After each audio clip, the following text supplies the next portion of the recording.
Hi there, welcome to today's lesson on similar shapes.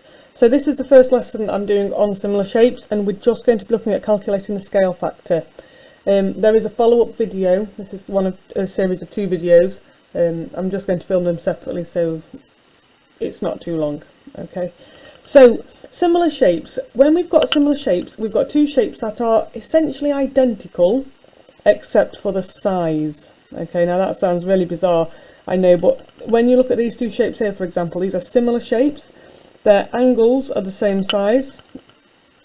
And their lengths, their side lengths, are all at the same ratio. Okay, so actually we can find out what this side length has been multiplied to get this one, and then we could actually find out all the other sides using that same scale factor, and that's what we call the scale factor. Okay, so I've used quite a nice one to begin with because this is a square, and I'm just going to talk you through this, and then I've got a couple more examples to show you. So when we're calculating the scale length, what we're essentially doing is saying, well, what on earth have we done to this 2 to get to the 6?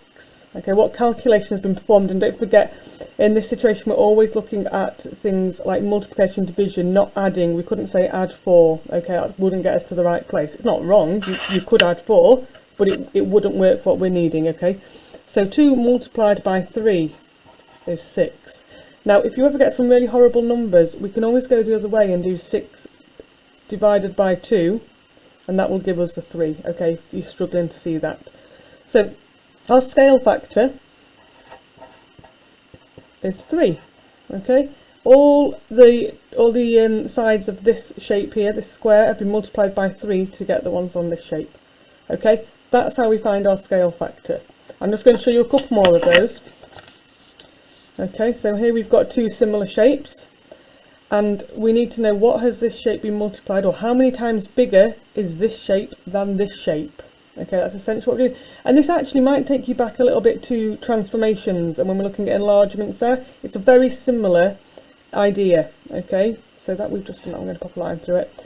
So for this one here, we're looking at what have we done to 6 to get to 12.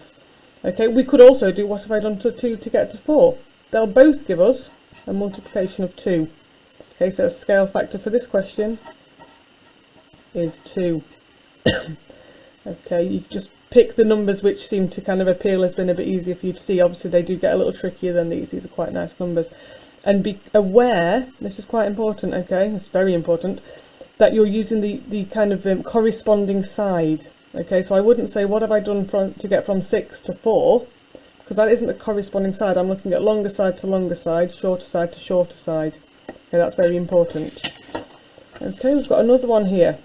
And actually this example really does kind of just highlight that a little bit better, because actually what we've got here is it's being rotated, and that's okay. Similar shapes can be rotated, they can be flipped, they can be moved over the page or something. That's not a problem, they're still similar.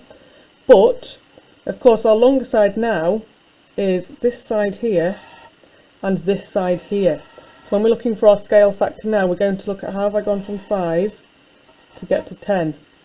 Okay, and that's a multiplication of 2. Scale factor is 2. Okay, and just check it, 2 multiplied by 2 is 4. Okay, I think I've just got, oh, I thought I had another one. I do have one more of these. Here it is, put it on the other side. Okay then, so this one here with the triangle, again it has been rotated this time. It's still a similar shape. Okay, and this time we're looking from how to get from A to B, and our equivalent sides are, well, let's call them A and A, just a bit of a labelling thing here. We would have B and B over here, and C and C. They're all the kind of equivalent sides to each other there. So how have we gone from A, this side here, to get to this one here? We've multiplied by 3. Scale factor is 3. Double check it for the others. 4 multiplied by 3 is 12.